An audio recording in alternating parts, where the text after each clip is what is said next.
Now start करते हैं। Question number 5, page number जो है आपका 10 है। ठीक है, ये 10 नंबर पेज है। चलिए क्वेश्चन नंबर 5 यहाँ से स्टार्ट हो रहा है। अब हमें सबसे पहले तो हम माइक सेटिंग 1 से स्टार्ट कर रहे हैं। चलिए देखते हैं कि इसमें अच्छी बेहतरीन आवाज़ आती है। ये है Kranti bank limited was having 150 branches all over India for the year ended 31 March 2024। 10 branch of the bank 10 branch of the bank were already covered by concurrent audit. ठीक है, and bank audit committee decide to include below mentioned branches for concurrent audit for the 22-23-24 Muradabad branch, which was started foreign exchange business from December 23. Ludhiana branch aggregate deposit were more than 45% of aggregate deposit of the bank. Mumbai branch, which deal in treasury function like investment and interbank borrowing, but not in bill rediscounting. Mishti and associate chartered accountant were appointed as stock auditor by the bank audit committee. 10 branch for the year 2023-24 branch manager appointed and fixed remuneration of Mishti and associate chartered accountant as statutory auditor also for the year 23-24 for the same 10 branch for which they were given assignment of stock. ठीक है, अब क्या कह रहा है? At Kerala branch bank were have high volume cash deposit in one of the current account June 23. Your firm has appointed concurrent audit for the Kerala branch for the year 23-24. Cash collected by branch was remitted by currency checks and same day, but during the concurrent audit month of the April 23, it was auditor noticed that branch was unable to show the intimation sent email to currency chest of the cash remittance. Question आपसे पूछ रहा है, Misty and associate chartered accountant were already appointed in stock audit by the audit committee for the branches 10 branches, so whether Misty and associate chartered are authorised to accept appointment as statutory auditor for the same branch, select the correct option from the following. ठीक है, ये question दे रखा है। ना हमने setting जो है mic वो 2 नंबर पे कर दी है। अब देखते हैं किसका ज़्यादा बेहतर रिजल्ट आता है। चलिए यहाँ पे आंसर देख लेते हैं। क्या कह रहे हैं? मिस्टी एंड एसोसिएट, ये आंसर सही है। Misty and associate chartered accountant can not accept appointment as audit firm, should not undertake statutory audit assigned while they are associated with the internal assignment in the bank during the same year। ये आपका सही है। अब कह रहे हैं दूसरा गलत क्या है? Misty associate chartered account can not accept appointment, it was not affected by the audit committee and bank statement is not authorised to appoint the auditor. तो यहाँ पर जो कह रहे हैं चार्टर्ड कैन नॉट एक्सेप्ट नहीं अपॉइंटमेंट है, ये तो हो ही नहीं सकता। Can not accept appointment as firm and not undertake statutory assignment while associate with internal assignment. ठीक है, अब दूसरा देखते हैं क्या है। Misty associate chartered can accept, ये तो गलत है।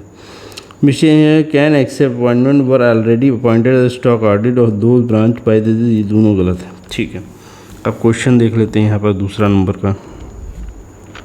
Whether bank management is authorized to appoint and fix remuneration of a statutory audit without consulting audit committee for the board of the director or member of the annual general meeting, select the correct। तो correct इसका है D। Bank management cannot appoint or fix the remuneration of a state auditor unless same is passed by resolution in AGM of the bank। ये सही है।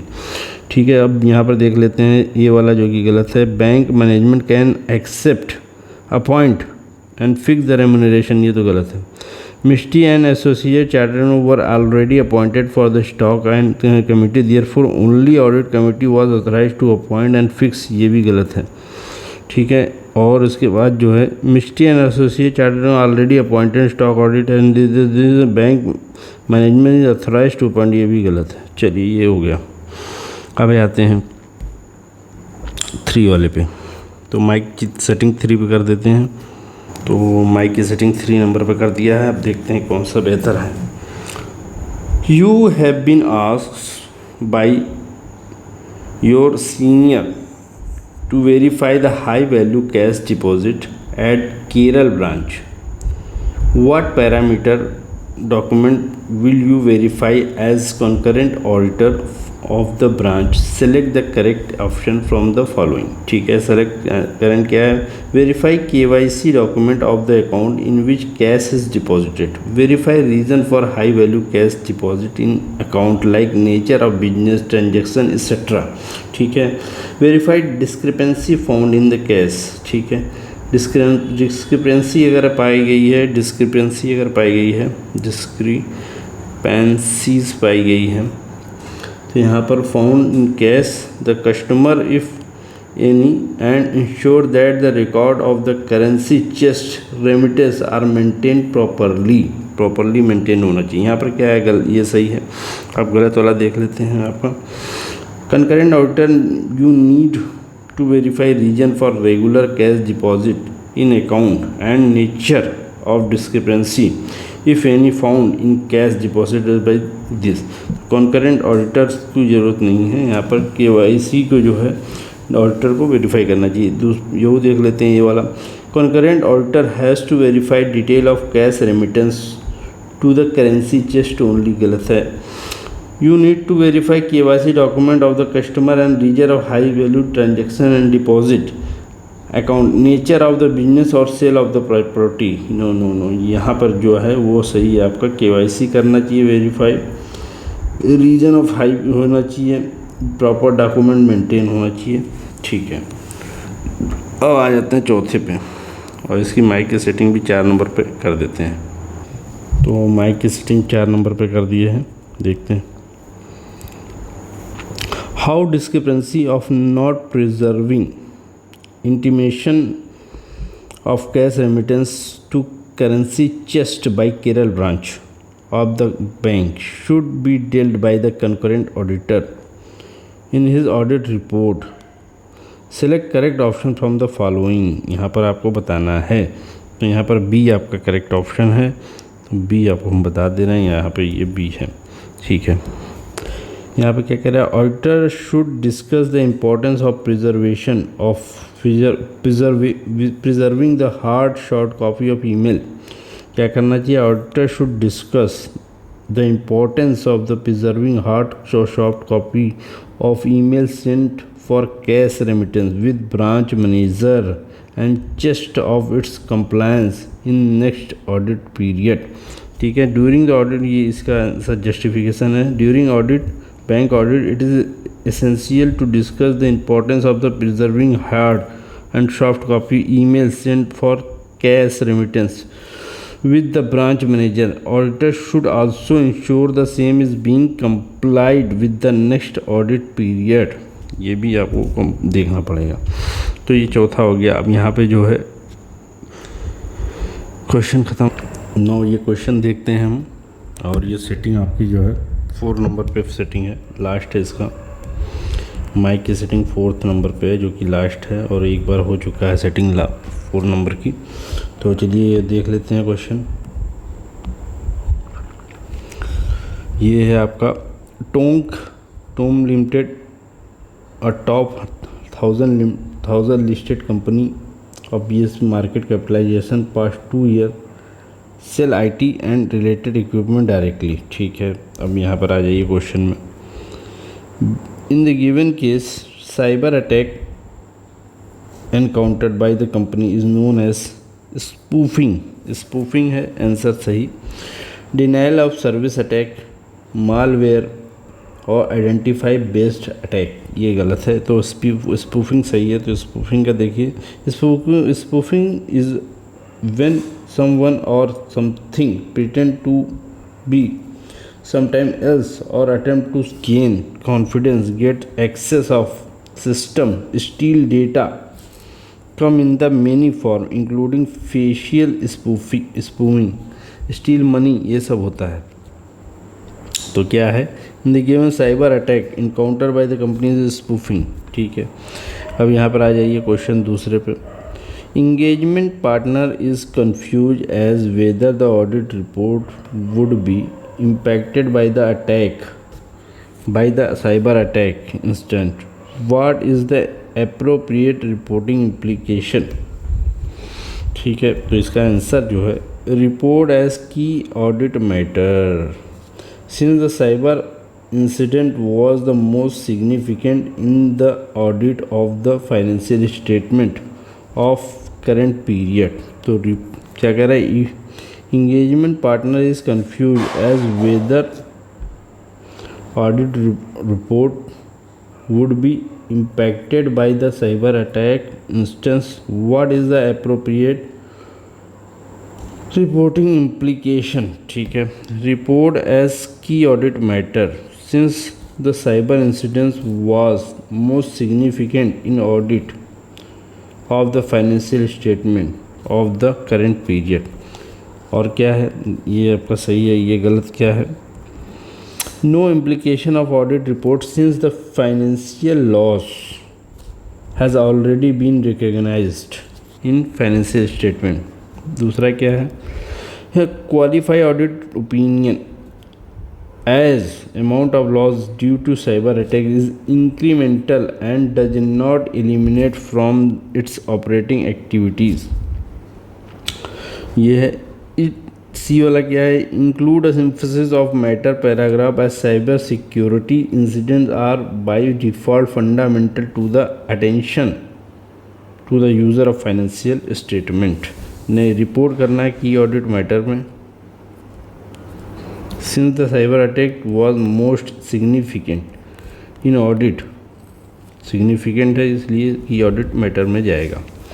ठीक है, क्या कह रहा है, engagement partner is confused whether the audit report would be impacted by the cyber attack incident. What is the appropriate reporting implication? तो क्या करना है, रिपोर्ट ऑडिट की audit matters in cyber attack is most significant.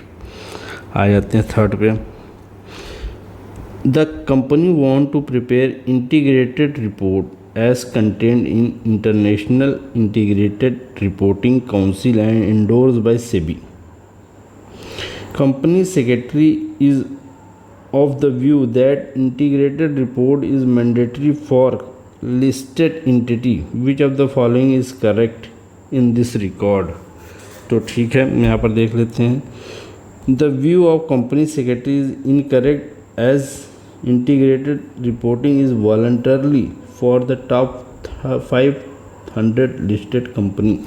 तो इसका सही answer क्या है, which of the following is correct पूछ रहा है, तो आपको बताना है view of the secretary is incorrect है, वॉलंटरी होता है टॉप 500 कंपनियों की, कंपनी सेक्रेटरी इज करेक्ट, ये गलत है। Company meet qualifying threshold limit 1000 नहीं, इसकी जो थ्रेशोल्ड लिमिट 500 है, टॉप 500। और डी क्या है, ये तो हो गया गलत। View of the company secretary is incorrect since the integrated report is voluntarily, ये भी सही कह रहे हैं लेकिन टॉप नहीं है, 500 है। तो क्या कह रहा है, company want to prepare integrated report content international integrated reporting council endorsed by SEBI. Company secretary is of the view the integrated report is mandatory for listed entity, mandatory नहीं है, वॉलंटरली है, वॉलंटरली है। Which of the following is correct, तो ये voluntary है, 500 top listed 500 company की है। Fourth पे आ जाते हैं, integrated reporting comprise 6th category of capital. Company observe that it has capitalise intangible asset, patent जो है इंटेंजिबल एसेट है, and roof top solar equipment in the balance sheet. In integrated report, parents and solar equipment should be patent and solar equipment should be disclosed respectively. कैसे? Intellectual capital and natural capital इसको use करना चाहिए। तो जो है आपका क्या क्या चीज़ें हैं, in this patent and solar should be disclose. तो पेटेंट जो है इंटेलेक्चुअल हो गया, पेटेंट इंटेलेक्चुअल हो गया, और जो है कैपिटल नेचर का हो गया, एंड नेचुरल कैपिटल है ये आपका जो है solar natural capital. Financial capital नहीं है, ठीक है, ये वाला गलत है। मैन्युफैक्चर्ड कैपिटल भी नहीं है, नेचुरल कैपिटल ये नहीं है, फाइनेंशियल ये नहीं है, ह्यूमन कैपिटल भी नहीं है, क्योंकि जो है पेटेंट जो है वो ह्यूमन कैपिटल में नहीं आता है, वो आता है आपका इंटेलेक्चुअल में। इंटेलेक्चुअल ये भी गलत है। चलिए 5वां, can auditor accept system audit as often offered by Tom limited. तो आंसर होगा yes. Statutory audit can accept the assignment of system audit. Statutory auditor can accept assignment of system audit provided it did not involve any scrutiny or review of financial data and information. तो इसका जो answer सही है ये है आपका first वाला। अब गलत क्या है? Yes, statutory audit can accept, यहाँ पर भी एक्सेप्ट, यहाँ पर भी है असाइन इसमें प्रोवाइडेड इन्वॉल्व इस नॉट है, यहाँ पे कह रहे involve in C scrutiny review finance, ये गलत हो गया। Yes, statutory order can accept the assignment and provide the fees of system audit is not more than the audit feed, ये भी गलत है। No, statutory auditor can not accept the assignment since it did not involve any scrutiny, ये भी गलत है। वो आपका जो है 5वां भी खत्म हो गया। इनके scrutiny review of financial data, इसका जस्टिफिकेशन दे रखा है। Information did not involve then statutory auditor can state auditor can accept the assignment of the system of the company of the same, ठीक है, ये हो गया। 7वां देख लेते हैं, 9 इसको देखते हैं हम। Messrs JKL Associate Chartered Accountant were acting as state auditor of Bank Limited. During the state auditor, the relevant financial statement following observation were made. क्या मेड हुआ है? Interest income include following: 5 lakh relating to short term crop loan were installment were overdue 1 crop season. 7 lakh relating to advance were installment where installment was due more than 6 months, और 25 month old NPA account worth 43 lakh. The profit of the above transaction was taken to profit and loss account. The above NPA was sold without recourse at cash basis. The auditor noticed a discrepancy in this transaction and hence decided to report the same. ठीक है, अब यहाँ पर question देख लेते हैं। From the above fact what is the correct amount of interest which the bank should account in financial statement. तो इसका जो है 5 लाख है। कैसे आया 5 लाख? यहाँ पे आ जाते हैं। As per the regulation of income recognition NPA account interest shall not accounted for unless it is received. In case of short-term crop loan, account shall be classified as NPA if the installment is due for 2 crop season, मतलब 2 crop season तक है, तो उसको जो है should classified NPA इनको जो है डिक्लेयर कर देना चाहिए। crop in this case, in the given case, installment is due only 1 crop season, hence the account is not NPA। ठीक है, तो खाली एक ही हुआ तो एक ही लेंगे। Therefore interest 5 lakh can be accounted. The loan guaranteed by central and state government is NPA since the instalment has remained over due for more than 6 months। ठीक है। Government therefore interest 7 lakh shall not be accounted for and the fact 50% of loan is guaranteed by government of India and does not matter of purpose of income recognition, it shall apply only for NPA classification। तो फिर ये जो है पहला जो है 5 लाख रुपया आप लगाएंगे यहाँ पर, वहाँ पे ये ठीक है। Interest of one short loan were due for 1 crop season, 7 lakh क्या है, where instalment more than 6 month, ठीक है। 25 मंथ ऑफ NPA 43 लाख, ठीक है, यहाँ पर है वजह।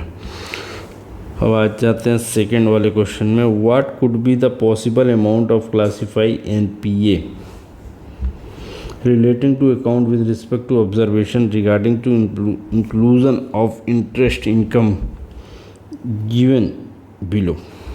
5 lakh relating to short term crop loan where installation was overdue more than 1 season for 1 season। 7 lakh relating to advance where installments was due more than 6 month। तो इसका जो होगा what could be possible amount of NPA 3.5 lakh रुपये। कैसे आए यहाँ पर देख लेते हैं। In case of short term the loan is यहाँ पर कह रहे हैं कि short term loan shall be classified as if the instalment जो दो से ज़्यादा क्रॉप सीजन में हो तो उसको NPA घोषित कर देंगे। In the given case instalment is over due only 1 crop season, hence the account is not NPA। The loan guarantee by central government is NPA since the instalment is remain over due for more than 6 month. However, the consider the fact 50% of loan is guaranteed by government India। तो only balance loan amount is 3.5 lakh shall be classified as NPA। तो यहाँ पर जो 7.5 लाख रुपए है in advance guarantee equally by the government of India and government of Tamil Nadu, central government, state government. तो 50% इसका लेंगे 7.5 लाख रुपये, 7.5 लाख का 50% तो 3.5 लाख रुपये NPA चला जाएगा। थर्ड क्या है, in NPA sales to asset reconstruction company, what discrepancy auditor might have noticed? The profit of 2 lakh was taken to profit and loss account। तो प्रॉफिट आंसर क्या है, sales to asset reconstruction company, what discrepancy auditor might notice. Profit of 2 lakh was taken to profit and loss account, ये सही है आपका। गलत क्या है, NPA had not completed 30 month, sales were made without resource, sales were made for cash basis. चलिए ये हो गया। Amount among the service to be provided to the staff of company providing which of the following would lead to violation of Chartered Accountant Act 1949। तो first and second जो है ये जो violation हो जाएगा आपका। यहाँ पर जो क्वेश्चन है first and second, setting up executive incentive plan, wage incentive plan। After completing bank audit, J Associate agreed to take following management consultancy and other service for one of the startup company based on Noida। तो price fixation and other management decision making, conduct periodic audit and advisors for tax service। तो पहला और दूसरा जो है इसका जो है आंसर है would not lead to violation of chartered accountant। ये जो है लीड करेगा वायलेशन का, ये वायलेशन को लीड करेगा, ये वायलेशन फर्स्ट और सेकंड जो है वायलेशन नहीं करेगा। क्या है first second, setting executive incentive plan and wage incentive plan, price fixation and other management decision, ठीक है। कंडक्ट, ये गलत है, conduct period audit and advisor for tax matter. अब आ जाते हैं पाँचवें पे, briefly being guilty of professional misconduct, which of the among following punishment Mr. J will be subject to removal of his name from members register permanently, impose penalty 1 lakh, impose penalty 3 lakh, impose penalty 6 lakh. तो इसका देख लेते हैं चौथे का क्या है। Pursuant of section 224 above, council has passed resolution permitting chartered accounting practice to render entire range of management consultancy and other service. Management consultancy other service does not include conducting periodic audit advisor for tax matter। तो इसका जो जो है चौथे का ये होगा, चौथे का ये है। पाँचवें का जो है, पाँचवें का बी, तो removal of his name from member of register permanently, being guilty of professional misconduct among the following, Mr. J will be subject to removal of this। ठीक है। छठवां लास्ट है। After inquiry it was decided that mister K was guilty of professional misconduct. Why mister K was guilty of professional misconduct? Answer क्या है? He is guilty of professional misconduct as per the clause 8 of part 1 of schedule due to non-communication to the previous auditor। ये और गलत answer क्या है? He is guilty of professional misconduct as per clause 7 grossly negligence। नहीं, he is guilty of professional misconduct as per clause 8 of second schedule। ये first schedule है, ये second schedule है, ये गलत है। Non communication with previous auditor. ठीक है। He is guilty of professional misconduct class 7 of first schedule for being grossly negligent in accordance with the professional duty। ये भी गलत है। ये जो है non communication with the previous auditor first schedule में जाएगा। क्या लिखा? Auditor non communication to the previous auditor is clause 8 part 1 of first schedule. ये अप्लाई होगा। तो ये वाला यहाँ तक हो जाता है, रखते हैं इसको यहीं तक।